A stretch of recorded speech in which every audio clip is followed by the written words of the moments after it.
Bienvenido, Guilla, al podcast. Un honor que estés aquí. Tenía muchas ganas de charlar contigo. ¿Qué tal estás? ¿Qué tal todo? Bien, todo bien, todo bien. Un poco estresado ahora mismo que con todas las cosas que tenemos encima, pero bien. De momento bien, aguantamos. Sé que trabajas mucho. Yo sé que yo a veces hago cosas, pues no me quiero imaginar gente como tú. Así que me imagino y muchas gracias por tu tiempo y por este huequillo para la entrevista. A ti por invitarme. Lo primero, Guille, yo te conozco ya un poquito, que he ido a unos cuantos cursos vuestros, pero quiero que te presentes para la gente que no te conoce, quién es Guillermo Escribano y que nos cuentes un poco acerca de ti. Bueno, pues soy un humano con dos piernas, una cabeza y dos brazos, que ha estudiado el graduado en CAFID y actualmente está estudiando fisioterapia y nutrición. Me he dedicado siempre al alto rendimiento, he estado pues con equipos de rugby, con selecciones de judo y demás, pero siempre me ha apasionado el recuperar a alguien, el que alguien me diga, joder, ¿cómo estaba, cómo estoy? Y es por eso que he empezado a estudiar fisioterapia y nutrición, además de, obviamente, pues dar un enfoque holístico, ya que no nos podemos estancar esto, ya que suena un poco acuñado, pero no nos podemos estancar únicamente en una parte. Que no se puede saber todo, obviamente, pero seguir unas pautas y entender por lo menos cómo darle un enfoque a una recuperación, yo creo que es muy, muy, muy importante. Ya no solo saber, yo qué sé, X mecanismos, sino saber por lo menos por dónde ir tirando. Yo creo que es lo más importante. Y es por eso que tienes que saber un poquito de todo, aunque no seas un maestro de todo, ¿de acuerdo? Sí especializarte en una cosa, pero saber de todo, por lo menos. Y también incluido al derivar, ¿no? Porque si tienes una base y un conocimiento, sabes por lo menos si le derivas a alguien en el que confías, si lo está haciendo bien o lo está haciendo mal. Es lo Sí, más Guille, importante. yo flipo un poco porque dices eso, ¿no? Que no se puede saber de todo y yo a veces lo veo conmigo que no me da para estudiar de Nutri, pues, del cuerpo humano, del movimiento, de lo que sea, pero te veo a ti y has hecho CAFID, luego te dio por hacer fisio, Ujú. que no sé en sí qué te empujó al hacerlo, ya que al final son 4 años y es un tiempo que tienes que invertir y luego encima también nutrición, no sé cómo lo haces, la verdad. A ver, fisioterapia es por el papel que te dan para ejercer, porque, a ver, no nos podemos creer más listos que el Estado y, ostras, no puedo hacer algo para lo que no tengo competencia. En el fondo es eso, para meterme dentro del marco legal y estar seguro de que no me va a pasar nada a nivel legal. Podré hacerlo mejor o podré hacerlo peor mi trabajo, pero sé que legalmente estoy habilitado para ello. Y eso yo creo que es algo que ahora mismo como que hay, no, yo creo que hay un poco una corriente de la universidad, ¿para qué sirve? La universidad es una vara que nos iguala a todos. Después ya harás lo que quieras. Pero primero tienes que tener tus competencias a nivel legal, porque si no es tan sencillo como que no puedes ejercer, no puedes hacer lo que haces. Puedes ser el mejor del mundo, no dudo, pero a nivel legal no estás capacitado para ello. Y es por eso que estudio fisioterapia y nutrición también, obviamente. Porque tienes que estar cubierto. Es la principal ventaja que tiene. Luego ya los conocimientos, pues puedes decir que son mejores, pero es lo que te dan, que puede estar más o menos actualizado. Yo por suerte voy a una universidad en la que está bastante actualizada en algunos apartados, no todos, en algunos apartados, y te dan otro tipo de enfoque, pero es eso. Tienes que estar cubierto a nivel legal. Sí, al final es legalidad y yo creo que muchos CAFID nos pasa, ¿no? Que a veces pensamos en hacer fisio, ¿no? Pero que si quieres dedicarte al marco sanitario, que es lo que hay. Aunque igual los conocimientos que tú esperas no son y tengas que seguir estudiando, como siempre. Efectivamente. Pero bueno, eso luego ya parte de tu ambición, realmente. Si quieres ser mejor o quieres mantenerte en lo que tienes, que es dar 3 masajes más o menos bien hechos, hacer un poco de ejercicio y no sé, todo puede ser, pero yo creo que todo parte de uno mismo, parte de la propia seguridad que tengamos y de la ambición. Sí, que al final no podemos echar la culpa a la universidad, sino que es nuestras ganas de mejorar o de hacer cosas. Exacto, exacto. No ver lo que ocurre a nuestro alrededor, sino qué podemos cambiar eh, qué podemos cambiar a nivel personal para ser mejores profesionales. Porque realmente lo que estamos haciendo cuando estamos echando piedras contra la universidad, Ya. que puede ser, como he dicho, mejor o peor, es no mirar la vida de frente y decir, ¿qué puedo hacer para mejorar yo mismo? No pensar, joder, es que la universidad no me ha dado esto. No, no. ¿Qué puedo hacer para mejorar yo mismo? No estar siempre criticando universidad, criticando universidad, criticando universidad, porque ese no es el camino. El camino es que tú mejores. ¿Y qué puedo hacer para mejorar yo mismo? Qué guay, tío. ¿Dónde poner el foco, no? Si ponerlo en la queja o ponerlo en ti, ¿qué puedo hacer? Mola, eso vale Eso, para todo. Y Guille, has efectivamente. hecho tantas cosas o sigues estudiando, sigues dándole mucha caña y me surge a mí una pregunta y es el por qué lo haces o cuál es tu propósito, por así decirlo. O sea, ¿cuál es tu intención a largo plazo con todo lo que estás trabajando ahora? ¿A dónde te gustaría llegar? ¿A dónde me gustaría llegar? Me gustaría llegar a un punto en el que eh, pudiese cubrir todas las necesidades de una persona. Sé que es complicado, sé que es prácticamente imposible, que no lo voy a conseguir, pero sí me motiva eso, o sea, me motiva saber más para ver en qué puedo ayudar a una persona. Luego también depende en qué punto de tu vida estés. Ahora mismo, siendo jóvenes, cuando una persona te da las gracias porque se encuentra mejor, se encuentra, no sé, es capaz de vivir, por así decirlo, te da muchísima satisfacción. Luego a lo mejor dentro de 40 años, 30 años me da exactamente igual, porque he visto tanta gente que a lo mejor el nivel de satisfacción que me produce no es el mismo. Pero ahora te estoy hablando de un nivel de satisfacción y te hablo también del nivel de frustración. Ahora mismo una persona a la que no sacas adelante se te hace como un poco bola, se te hace duro. Y luego dentro de 30 años quizás no me lo parezca. Pero yo creo que hay que ser honesto con uno mismo y hay que ser honesto con su profesión y siempre cuestionarse un poco lo que haces. Y si no te lo cuestionas, por lo menos escuchar otras cosas, estudiar otras cosas, algo que esté actualizado, por así decirlo, que tampoco me gusta la palabra actualizado, porque ahora parece que todo es actualización y no conocemos las bases más principales que nos han llevado a estar donde estamos. Em, pero es eso, yo creo que es ser honesto con uno mismo y ser honesto con la profesión y de dar siempre el mejor servicio que puedas, o sea, no quedarte siempre utilizando lo mismo y demás, porque cada persona ya hemos visto es un mundo. O sea, lo que te funciona para ti no me funciona a mí. Y es importante eso, yo creo. O sea, sobre todo eso, yo creo que esa es la frase, ser honesto con uno mismo y con su profesión. Qué guay, Guille. Yo creo que ya la gente y yo mismo te conoce un poquito más, la verdad, que tenía yo curiosidad. Y quiero hablar un poco del tema. Sé que le habéis dado mucha caña, sé que tú le has dado mucha caña, Guille, especialmente al tema del ligamento cruzado anterior. Sé que tú te has lesionado también, has tenido esa lesión, y Ujú. que tenéis una formación online, que seguro que a mucha gente le puede interesar. Y quiero que nos cuentes un poco qué es el ligamento cruzado anterior, qué funciones tiene y por qué la gente se lesiona tanto de él. Ujú. Bueno, el ligamento cruzado anterior es un ligamento más dentro de los chorrocientos que tenemos. Pero siempre hemos pensado en un ligamento como un elemento de sujeción pasiva y realmente no lo es. Realmente es un centro de información aferente brutal, porque lo que hace es recoge información, la procesa, devuelve información y a partir de ahí existe una actividad muscular, ¿no? Y depende de su situación, depende de la calidad de información y de la calidad del procesamiento, la actividad electromiográfica va a ser mayor o menor. Que cuando vemos estudios de actividad electromiográfica, no estamos viendo un músculo, estamos realmente viendo la interacción del organismo en ese momento, en ese movimiento, con ese estrés que les produzca la prueba, con ese mismo clima, ¿de acuerdo? O sea, es mucho más que ver un simple músculo o ver una simple sentadilla como actividad electromiográfica muscular. No funciona así. Em, a raíz de las dos lesiones, me he lesionado dos veces el cruzado, a raíz de esas dos lesiones empecé a interesarme por él, porque la primera adaptación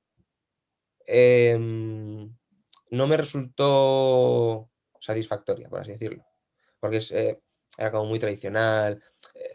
Yo empecé lo típico, no me preocupaba, luego hablaremos de eso, pero voy a contar mi experiencia como fue la primera. No te preocupas por lo previo, que es la parte más aguda en la que tienes que tener en cuenta, muy, muy, muy en cuenta el proceso inflamatorio, y eso es algo súper importante porque tienes que cuidar la alimentación, no ponerte hielo, que es algo que nada más salir del quirófano dicen, ponte hielo. No. O sea, hay que tener en cuenta las bases, ¿de acuerdo? Para acompañar a ese proceso inflamatorio. Luego, a partir de ahí, cuando empiezas a hacer, cuando ya has pasado a la parte más aguda, más clínica, ya te puedes meter un poquito más con el fisio, más en camilla, hacer un poquito de ejercicio. Realmente, un masaje no te lleva a ningún lado. No te lleva a ningún lado, de verdad. Lo que tienes que hacer es restablecer las sinergias que se han desconfigurado, se ha vuelto loco tu organismo tras, uno, la rotura del propio ligamento cruzado anterior, y dos, tras la operación, porque la operación es un estrés brutal para tu organismo, es un estrés brutal. Entonces, enfocar la adaptación en masaje y ejercicio también tradicional, mal enfocado, no es algo que a mí me cuadraba. Entonces, la segunda adaptación, por ejemplo, bueno, después volví a jugar a los 6 meses, obviamente, me volví a romper y me rompí al año. Pero la segunda adaptación fue completamente distinta. La segunda adaptación, lo único que yo quería era que alguien de forma externa me ganase rango de movimiento, que es un poco lo más complicado. Y luego a partir de ahí lo hice yo completamente. Ya sí teniendo en cuenta nutrición, teniendo en cuenta los tempos en los que se organizaba la adaptación, lo que hemos hablado siempre del proceso de ligamentización, que yo creo que es la clave de, de todo. Y sobre todo el ejercicio bien planteado, yo creo que es lo más importante. Porque es eso, el cruzado anterior es, si lo haces mal, vas a estar de culo. Pero si lo haces bien es muy, muy, muy, muy agradecido. O sea, siempre pensamos en que una adaptación es más o menos pues como una montaña rusa, que hay días que estás mejor, hay días que estás peor, pero el ligamento cruzado anterior, si lo haces bien, es muy agradecido y vas completamente de forma lineal. No hay ningún momento de bajón, no hay ninguno, si se hace bien, porque es muy agradecido, muy, muy, muy agradecido. Y eso fue un poco mi experiencia. Y a partir de ahí, a partir del primer cruzado, como también hice mi trabajo de fin de grado sobre el ligamento cruzado anterior, una propuesta que hice yo de adaptación, empecé a, pues eso, a informarme sobre todo y sobre todo a aprender que la mayor parte de la literatura, por no decir el 99%, está equivocada en torno al ligamento cruzado anterior. Porque no están teniendo en cuenta, uno, una parte más neurológica, la parte biomecánica la cogen con pinzas y la pasan de puntillas, y la parte de ejercicio es extensión de cuádriceps, la flexora de rodilla, no sé cómo se llama esa máquina. Y luego empezar a dar saltos y sobre todo a plantearte el ligamento cruzado anterior, la lesión del ligamento cruzado anterior, por etapas de tiempo y no se reparte por etapas de tiempo. ¿De acuerdo? Si tienes una etapa de tiempo del proceso de ligamentización que nadie lo cumple, porque si no, una buena adaptación de cruzado dura 2 años, dura 24 meses, de 18 a 24 meses, y claro, ya viendo eso, pues te hace replantearte el cómo se han hecho las cosas y cómo crees que se tienen que hacer. Y yo creo que es lo que plasmamos en el curso, es cómo tengo que hacer las cosas para que realmente tenga garantías de que esto va a funcionar. ¿De acuerdo? Luego ya tratamos con deportistas, hay gente que se gana la vida con el deporte y tienes que sacarla en el menor tiempo posible con las mayores garantías. Bueno, ahí ya nos apañaremos a ver cómo hacemos. También tienes que jugar un poquito con... Ahí entonces sí que el proceso inflamatorio y la calidad nutricional y todo lo que hagas va a jugar un papel fundamental. Ahí sí que tiene que ser estricto, a pies juntillas y sobre todo trabajar muy bien ese año, ese año que trabajes, mínimo un año. O sea, no creo que una solución antes, bueno, hablamos de 3 a 6 meses. Se han visto casos de 3 meses, se han visto casos de mes y medio, 6 meses, ahora pasamos a 9, que menos que un año, que menos. No puede ser menos de un año. Has mencionado, Guille, tiempos. Bueno, has mencionado muchísimas cosas Sí. que dan para hablar muchísimo, muchísimo. Y claro, entonces, según tu opinión o según la ciencia, o sea, la gente, los deportistas deberían estar prácticamente 2 años sin volver al terreno de juego, por así decirlo, para que la lesión esté recuperada al 100%. Claro, estamos hablando de 18 a 24 meses para una recuperación completa, con garantías y que vuelva a rendir como estaba rindiendo antes. Ya. Porque el problema no es que, bueno, hay un problema cuando juega a los 12 meses porque la aplastia eh, está como está, ¿de acuerdo? Está en un proceso de maduración. Em, pero es que realmente tú no metes a un deportista a volver a jugar, a volver a competir. O sea, la fase de Return to Play no acaba, bueno, miento, no empieza cuando empieza a entrenar, no. O sea, si yo quiero enviarle con garantías a un terreno de juego, tiene que volver, tiene que competir como estaba antes. Ahí sí tengo una garantía de, bueno, no sé realmente cómo es la situación interna, pero si estás compitiendo sin ningún problema como antes, eso me da una señal de que estás preparado para ello. O sea, tú no metes a una persona, nuestro objetivo no es meter a una persona para, bueno, llevas 12 meses, me da igual cómo estés, ya has cubierto los plazos, has hecho más o menos, pues has sacado complimetría, ya estás haciendo sprint, ya estás, y te meto a jugar. No.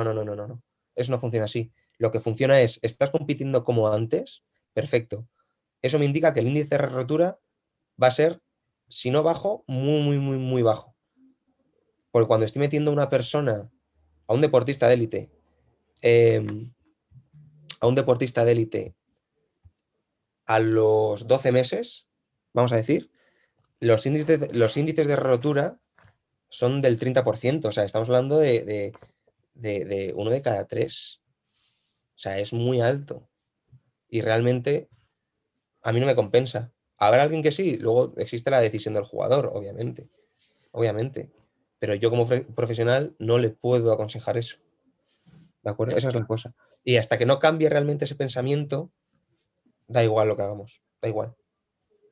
Y al final la élite también, pues, igual tienen que jugar o lo que sea, y es lo que hay, pero a veces igual a la gente le choca. Pero yo que he estudiado CAFIZ he visto un montón de compañeros deportistas que se han lesionado el cruzado 3 veces y se han vuelto a lesionar prácticamente al de muy pocos meses. Y a veces nos choca, pero igual es mejor, ¿no?, respetar los tiempos de cada uno, que supongo que sean diferentes, Ujú. y mejor eso que lesionarse y volver a lesionarse Y luego continuamente. ya no solo es tampoco el ligamento cruzado anterior de la pierna, sino es lo que te produce a nivel sistémico. Es decir, las dos lesiones que más se producen después de la rotura del ligamento cruzado anterior es la rotura del ligamento cruzado anterior de la otra pierna y la rotura de isquiotibiales de la pierna contra de la pierna de ese cruzado, de la pierna contralateral. ¿Por qué? Porque la afectación que tiene en cadena el ligamento cruzado anterior como lateral es la leche, pero contralateral son los isquios. Y los isquios son los que hacen que la tibia no se traslade hacia anterior y no te rompas el cruzado. Y ahí está. Y entonces, partiendo de esa base, de esas dos lesiones, si existe una mala sinergia de los isquios contralaterales con toda su cadena, vas a empezar a tener problemas en sóleo, vas a tener problemas en gastronemios, vas a tener problemas en pie, vas a empezar a tener problemas de cadera y luego ya ahí, pues lo que se dé, lo que tu cuerpo quiera realmente, lo que tu Sí, cuerpo compense. al final el abordaje integral, ¿no?, de la lesión que va a crear compensaciones seguro, seguro. Efectivamente. Que no es Y malo, ¿eh? No es malo que cree compensaciones. Si te da para tirar, ¿de acuerdo? Pero si esa compensación está haciendo que tu rendimiento se vea mermado o que tu calidad de vida se vea mermada, pues entonces sí hay que abordarlo, obviamente. ya, totalmente. No, al final el cuerpo compensa y es lo que hay, que no está mal. Estamos vivos gracias a las compensaciones. Es verdad. Sí, respirando lo primero. Eso es. ¿Cuál dirías tú, Guille, por así decirlo, cuáles son los principales factores de riesgo del ligamento cruzado anterior y qué puede hacer o qué puede intentar la gente, los deportistas o los preparadores físicos para intentar minimizar ese riesgo de lesión? A ver, vamos a partir de la base de que cada deporte tiene sus características, ¿no? Y van a exigir que llegue a movimientos y que sobreutilice movimientos, y eso va a hacer que compense de una forma u otra. Para todos, como base general, en el fondo es ver las sinergias, ¿de acuerdo?, que se desarrollan alrededor de la articulación de la rodilla. Luego, a partir de ahí, si esas sinergias son buenas, tengo que ver cuál es la movilidad global, cómo se integra esa movilidad dentro del movimiento, ¿vale? Y a partir de ahí, a partir de esos rangos, si vamos a hablar de cruzado, rangos fisiológicos con el pie, en una pronación, en una supinación, rangos fisiológicos de rodilla, en una pronación y una supinación, rangos fisiológicos de cadera, complejo lumbopélvico, cadera, en pronación, supinación, todo eso hay que verlo y ver cómo se comporta cuando existe una carga mecánica alta, porque no es lo mismo que yo me mueva andando, que puedo tener una buena mecánica, a que cuando realice un movimiento corriendo, ya la mecánica, aparte de ser diferente, no exista un buen timing coordinativo, no exista una buena coordinación intramuscular, ya eso cambia un poquito, ¿no? Entonces, primero tengo que asegurar lo básico, que es control motor, todas las sinergias, ¿de acuerdo? Toda la información que fluya y que sea buena, que tenga un buen procesamiento y que la calidad sea aceptable, que después la movilidad sea buena, si estamos hablando de eso de rodilla, en pronación y supinación, toda la cadena, y a partir de ahí que acepte carga, que sea capaz de aceptar carga en rangos en los que se va a mover el deportista en su deporte, ¿de acuerdo? Porque no es solo andar, sino es que hago mi deporte, tengo unos buenos rangos de movimiento, voy a empezar a aceptar carga en esos rangos, ¿de acuerdo? Que es lo más importante. Rangos extremos, como queramos, luego eso ya parte un poquito de la situación del propio deportista. En unos rangos intermedios, rangos básicos, rangos extremos, eso ya depende. Pero lo principal es eso, asegurar sinergias, movilidad y a partir de ahí cargarlo. Y cargarlo, obviamente, no es hacer una sentadilla ni. Que yo creo que también el trabajo de fuerza lo tenemos bastante equivocado, Qué para guay. mí. Y luego, si quieres, lo hagamos un poco, el tema de los ejercicios, que estaría genial y creo que a la gente le molará. Y el tema de test para valorar el ligamento cruzado anterior, sé que hace poco hablaste en tus redes acerca de ello. Y qué test se pueden utilizar para saber si el ligamento cruzado anterior está roto o no?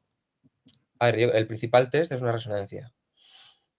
Partiendo de esa base, porque esa sí no va a dar fallo, porque van a decir si lo tienes Sí. roto o no. Otro test es la sensibilidad de la persona, es decir, si yo voy andando y noto que la rodilla se encuentra inestable, puede ser un indicador de aquí pasa algo. Luego, si nos vamos a una parte más clínica, tenemos un Lachman, una prueba de cajón, que realmente, o dependiendo de cómo se ha reorganizado el sistema nervioso de esa persona, va a actuar de una forma u otra, porque hay muchas veces que existe muchísimo cajón anterior, muchísimo, y te dicen esto está roto, y puede ser que sí, o incluso puede ser que no, pero hay otras veces que dicen no existe traslación anterior de la tibia, y dicen esto no está roto, y está roto. Lo que pasa es que la musculatura se espasma, protege la rodilla, y los isquios no dejan que esa tibia se traslade, pero obviamente el ligamento está roto, entonces esa no es una prueba específica. Luego tienes una prueba de pivot shift, que existe ya un poco de. Es un poco imitar un poco todas las torsiones que se han producido en la lesión. ¿De acuerdo? Existe un poquito de traslación, un poquito de rotación, y ahí sí notas cómo se desplaza la tibia y sí sale un poquito de su rango normal. Entonces, esa es un poco más sensible. Pero bueno, como test, eh, como prueba principal, una resonancia. Y es lo más sensible, lo más específico. Realmente. Qué guay. Y el tema de operar, Guille, ¿tú recomendarías siempre operar? Sé que es una agresión grande para el sistema nervioso, para el cuerpo en general. Y no sé si todo el mundo se debería operar o hay gente que puede estar con el cruzado roto y seguir igual y ya está. ¿Qué opinas tú? Es que eso ya es algo muy, muy, muy personal. Yo ahora mismo, te voy a hablar un poco de mi experiencia ahora y luego de casos que se han dado. Bajo mi experiencia, no operaría las primeras de cambio. ¿Por qué? Porque realmente las cualidades que va a tener ese tendón injertado, ya sea autólogo, sea a uno al injerto, lo que sea, no va a alcanzar nunca las propiedades de un ligamento cruzado anterior, sobre todo las propiedades neurológicas, completas. Entonces, la parte mecánica realmente me da lo mismo. Pues que la parte mecánica no lo va a soportar el ligamento, la va a soportar la musculatura. Entonces, primero optaría por un tratamiento conservador. Siempre, siempre, siempre, siempre. Que se resuelva la inflamación, volver a restablecer sinergias, que lo puedes hacer perfectamente. Pero claro, para ello necesito una muestra de 100 personas, que no las tengo, no tengo el tiempo para tratar a 100 personas, y ver qué ocurre. ¿De acuerdo? Hasta entonces, yo no recomiendo operar a las primeras de cambios. Eso. Intento restablecer sinergias y en el caso de que sea imposible, la operación, pero como último recurso. Porque en el fondo es eso. Si tú donas un tendón, estás vistiendo un santo para desvestir a otro, realmente. Mm. Porque también manda información y sobre todo transfiere energía, que es muy, muy, muy importante esa capacidad. Y si te quitan una parte, uno, tu función neurológica se ve alterada y la función de transmisión de energía se ve alterada. Entonces, ¿qué hago? ¿Me quito un tendón para injertarlo? ¿No lo hago? Eso es un poco personal, ¿de acuerdo? Un médico obviamente te dirá que sí, que operes. Pero yo, ahora mismo, no operaría las primas de cambio y optaría por un tratamiento conservador. Más cuando sí he tratado a un chico y he tenido muy buenos resultados, sin operarse, sin operarse, y no se va a operar, ¿de acuerdo? Y luego se han dado casos, yo que sé, tienes a Raúl González Blanco, por ejemplo, de futbolistas, y bastantes más, no sé los nombres, pero los tengo en la punta de la lengua, pero no me salen. Pero por ejemplo tienes a Raúl González Blanco que ha jugado toda su vida con el cruzado roto y no le ha pasado absolutamente nada. Entonces nos debemos plantear también eso, que realmente tú si te operas estás restableciendo la función mecánica, porque te ponen dos tornillos, Mm. grapas, lo que sea, dependiendo del injerto, y el tendón. Y tu cuerpo, siguiendo el proceso de ligamentización, lo necrosa hasta darle la función y lo recupera después hasta darle la función del ligamento nativo, que nunca va a ser el ligamento nativo en sí. No funciona así el organismo, no funciona así la biología. Claro, dices, estoy restableciendo la función mecánica, pero es que el ligamento no tiene una función mecánica. El ligamento tiene una función puramente neurológica. Entonces, eso es lo que tenemos que ver. Es lo que tenemos que ver. Qué guay, y creo que a la gente le vendrá bien saberlo. Y al final, Guille, lo que tú eres muy bueno o sois muy buenos en valorar, ¿no? A cada persona y ver qué se puede hacer con ella y si puede sacar adelante y si no, otros métodos y ya está, Sí, no sí, pasa eso nada. es lo que te he dicho. Hay que ser honesto con uno mismo también. Honesto con uno mismo y Mm. la profesión. Hay gente que, pues eso, ayer, por ejemplo, hice una publicación sobre las inyecciones de corticosteroides. Hay cosas que yo no puedo tratar porque son Mm. puramente mecánicas y tienes que o darte terapia de ultrasonidos, magnetoterapia, luz roja, lo que quieras. Pero antes de tratar una parte, por así decirlo, de software, tienes que tratar esa parte mecánica y esa parte mecánica hay veces que porque lo que hace es reproducir disfunciones, no es más. Y las inyecciones de corticosteroides lo único que hacen es, pueden hacerlo, potencialmente nocivas, es que pueden necrosar tejido. Entonces, si ocurre eso, tienes que mandarlo a otro profesional que disponga de esos medios. Y luego ya trabajar. Pero claro, hay que ser honesto con eso. Hay que ser honesto también en que, oye, no te puedo sacar adelante, no puedo sacar un cruzado anterior adelante por X motivos. Entonces te tienes que operar. Hay que ser honesto con uno mismo también. Y si Mm. se tiene que operar, bueno, se opere. Pero bajo mi experiencia, quizás no sea lo más recomendable operar. Mola. Y has mencionado antes el tema de la inflamación. Guille, ahí Sí, me surgen dudas, la verdad. No sé si la inflamación a veces, ya no sé si es buena o mala. No sé si, por ejemplo, alguien que ha tenido una operación, que se ha fastidiado el cruzado, esa inflamación es natural y hay que dejarla o minimizarla, no sé, con los procesos o igual cuidar un poco la alimentación, ¿no? Para bajar esa inflamación. No sé si hay lesiones a veces, por ejemplo, un tobillo que tienes la inflamación. Hay gente que igual prefiere, ¿no?, drenar la inflamación para que ese tobillo se mueva cuanto antes y mejorar esa recuperación. No sé qué es lo correcto, la verdad. Me gustaría que hables un poco porque me surge esa duda y quiero saber tu opinión. la inflamación es algo necesario. Es un proceso fisiológico necesario. Y no tenemos que cortarlo por medio de AINES, por medio de frío. No, lo que tenemos que hacer es acompañarla. ¿Cómo se acompaña? Con diversos sustratos. ¿De acuerdo? No vamos a ponernos a hablar de esto, soy más técnico. Con diversos sustratos para que, uno, hay una respuesta inflamatoria buena que se dé y a partir de ahí una supresión del sistema inmune para que se resuelva esa inflamación por medio de resolvinas, maresinas, etc. etc. ¿De acuerdo? Sustancias cannabinoides. Y eso se tiene que dar. Y no hay más. Porque si no se da, ya estás poniendo en peligro la estructura en sí. ¿de acuerdo? Porque la inflamación lo único que hace es reparar tejido, reparar tejido. La actividad fibroelástica es la leche. El problema está en cuando esa inflamación se vuelve crónica. Entonces ahí sí es cuando tenemos que actuar y ver, joder, qué es lo que pasa. Porque la actividad fibroelástica, una inflamación, la diferencia entre una inflamación aguda y crónica no se define por el tiempo.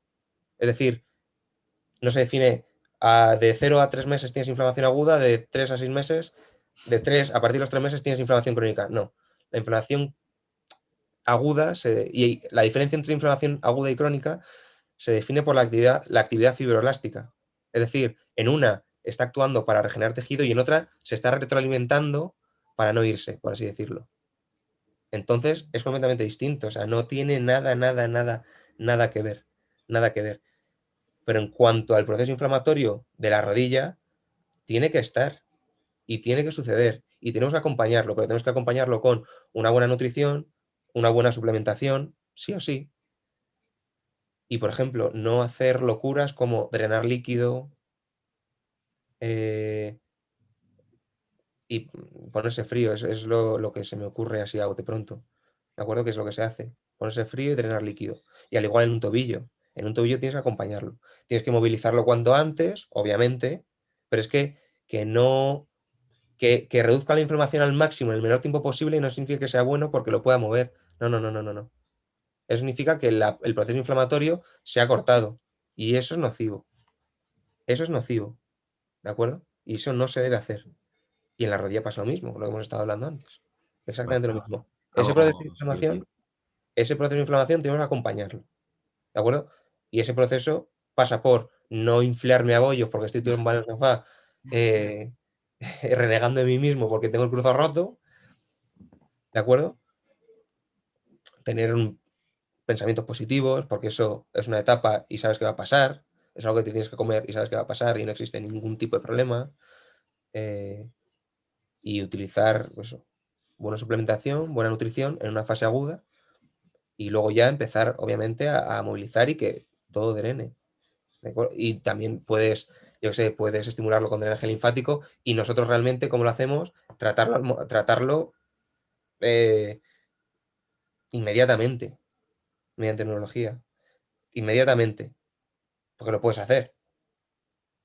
Solo necesitas una pierna, un brazo y a tratar. Entonces, como lo enfocamos nosotros, pues, por ejemplo, em, traté a un chico hace relativamente poco, en enero, y la inflamación fue brutal. O sea, me parecía alucinante. Se lo había roto 2 veces y dijo que no tenía nada que ver una a la otra. Nada que ver. Buena nutrición, buena suplementación, tratamiento. Oye, me he operado este día. Venga, vamos a vernos dentro de una semana. A tratar. Y la inflamación fue brutal.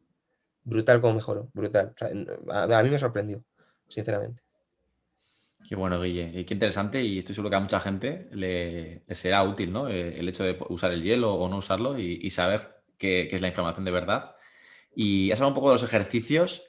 Quiero Ujú. que hables un poco, ¿no? ¿Qué tipos de ejercicios recomiendas o cómo se debería, ¿no? llevar este proceso de readaptación? Supongo que también será útil en los preoperatorios, ¿no? La gente que se va a operar, que Ujú. vaya cuanto mejor posible. Y quiero explicar un poco eso, ¿qué tipos de ejercicios recomendarías tú o cómo habrá que entrenar el cuerpo de X manera?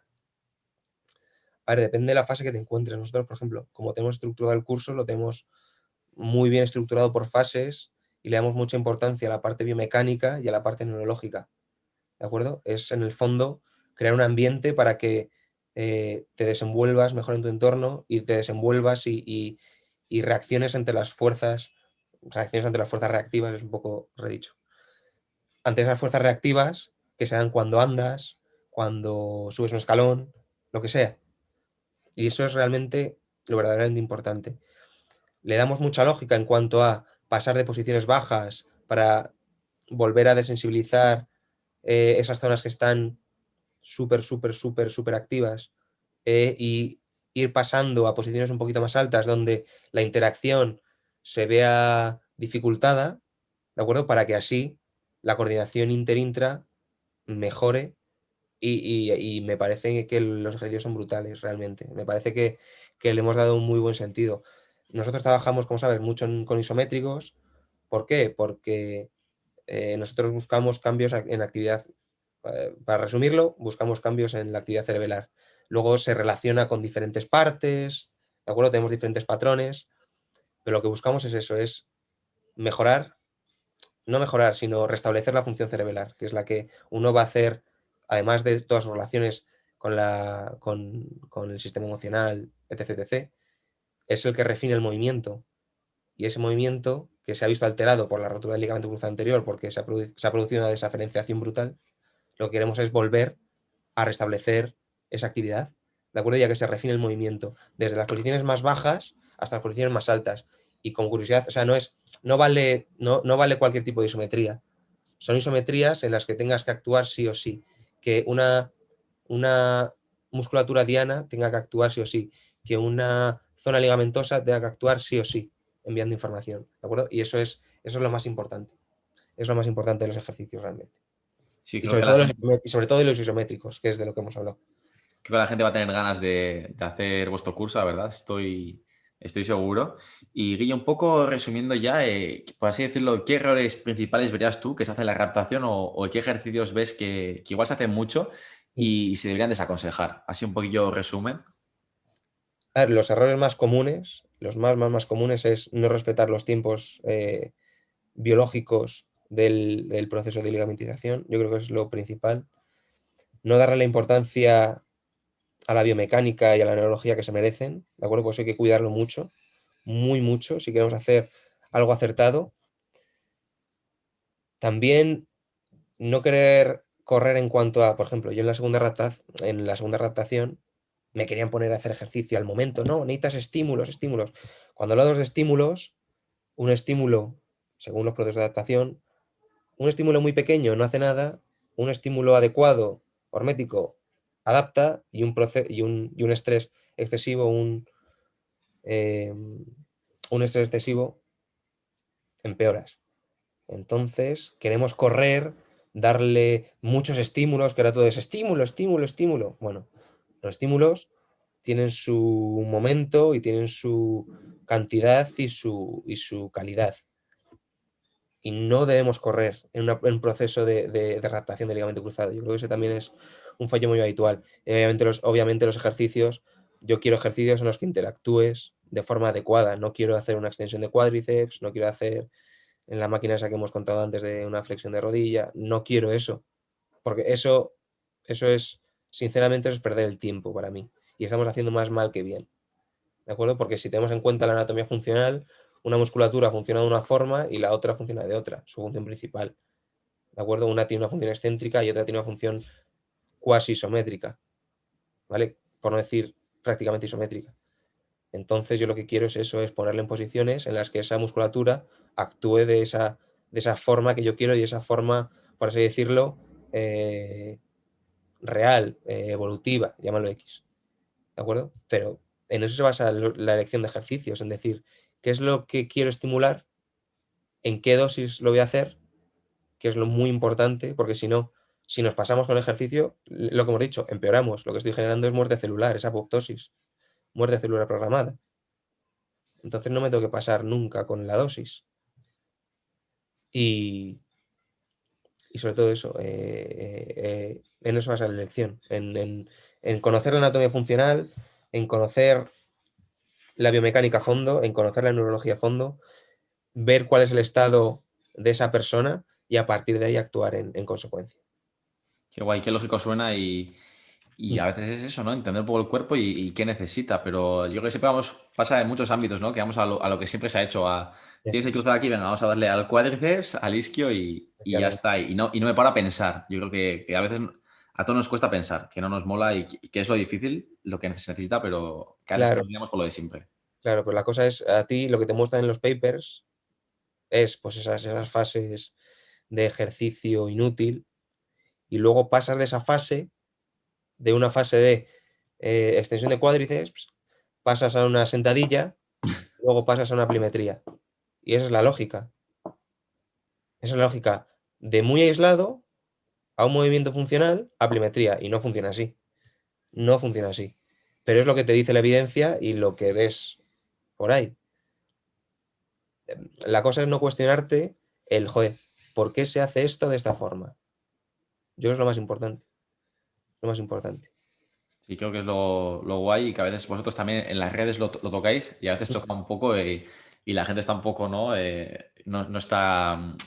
Sí, sí, sí, yo me he llevado muchísimos palos. Me he cruzado. Bueno, no pasa nada. No pasa Me nada. imagino, Yo estoy muy seguro de lo que hago. Si no, no lo diría. Si no, no me lo diría. imagino, me imagino, Guille. Guille, para ir un poco acabando, has mencionado un tema que yo quería tratar, que mola mucho y parece que ahora está un poco más en boca de todos, y es el tema de los isométricos. Yo no sé mucho del tema, soy sincero, y quiero que cuentes un poco, pues, qué son estos ejercicios isométricos y qué utilidades pueden tener. Bueno, los ejercicios isométricos es un movimiento donde no existe movimiento, existe contracción, pero no existe movimiento. A diferencia del concéntrico y excéntrico, esos regímenes de trabajo. No existe mucha literatura sobre los isométricos, no existe mucha, pero bueno, lo que tenemos ahora mismo de rendimiento, por ejemplo, es que mejora el stiffness, mejora esa transmisión de energía, ¿de acuerdo? Mejora la función tendinosa. Y luego en cuanto a adaptación, sí que no existe literatura, pero bueno, sabemos que los ejercicios isométricos producen analgesia y se pueden dar en diferentes situaciones, pero si nos vamos a una parte de neurología, sí existe bastante información sobre los isométricos o aplicada a los isométricos, ¿de acuerdo? Porque en el fondo es neurología aplicada al movimiento.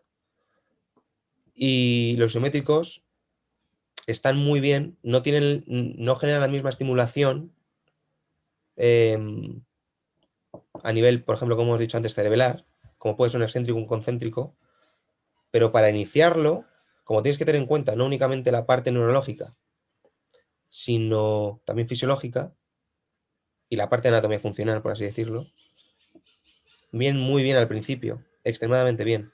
Porque si juntamos todo eso, donde es que en el fondo sigue una lógica.